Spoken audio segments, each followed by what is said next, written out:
Hello, this is Victoria Martin, and this is a tutorial mini lesson for parents, guardians, and students on a new system of instruction and grading called Power Assessments for a Flipped Classroom. In keeping with the New Jersey Department of Education's initiative to promote flipped and blended learning styles, Power Assessments affords the opportunity for students to take charge of their own learning while maintaining the importance of interactive learning with their teacher. So, what is the value of this type of grading system for our students? It allows students the opportunity to revise their writing for a potential 5-point increase in their essay grade. It reinforces core lessons while decreasing turnaround time of graded essays by 90%. It places accountability back on students to make their own revisions and to revisit these core lessons, while at the same time cataloging mini lessons, allowing students to revisit these core concepts throughout the year on their own time.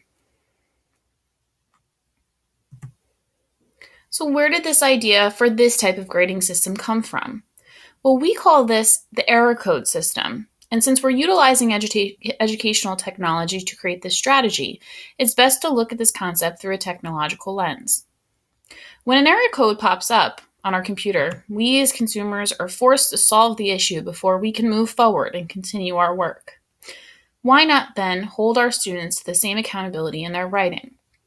Educators are constantly turning back papers that look like this, completely covered in the dreaded red pen, which is overwhelming for students to take in, as well as the fact that educators are doing all of the work for our students. We're completely taking away their chance to be accountable for their own learning. Not to mention, this form of grading prevents teachers from returning work back to our students in a timely fashion. Surveys show that essays have an average turnaround time of 7 to 10 days. Power Assessments cuts down turnaround time by 90%. So why don't we change with the times and flip this style of assessment on its head? It's time to give our students the chance to take hold of their own learning and further their own success through increased accountability.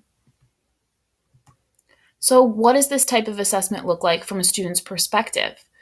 Every student will receive an error code sheet that looks like this. We've compiled 20 commonly seen errors and we've divided them into 3 categories, which you can see here: technical, formal, and content-based areas for improvement. Teachers will highlight up to 4 codes, which they feel most affected their understanding of the concepts presented in that student's writing.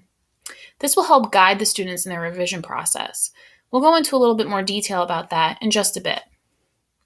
This second image offers the opportunity for these codes to be translated into a numerical grade. Students will receive personalized notes of both praise and possibilities, and the grade itself is conducted using the error codes themselves.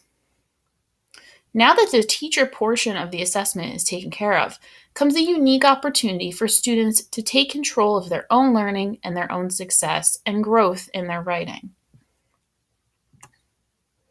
So the question remains, how does this strategy increase student achievement? Because that is our main goal as educators.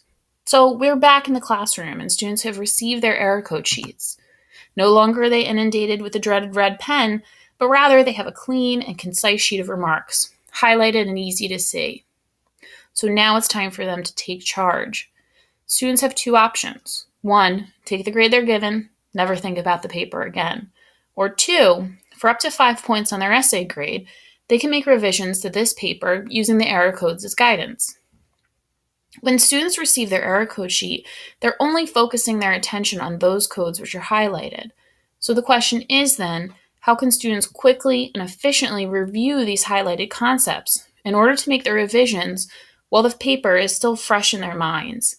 The answer is instructional shorts or video mini lessons. Each error code is linked to a YouTube mini lesson uniquely designed for that specific error code. Students will simply click on a link attached to each code and it will bring them to the corresponding mini lesson. All instructional shorts can be accessed at any time by subscribing to my YouTube page. Students may use the videos strictly for the revision process, or they can access them if they need refreshers during the writing process. I hope you enjoyed this presentation on power assessments for flipped classroom. For more information regarding error codes, please subscribe to my YouTube channel by clicking the link in this video's description.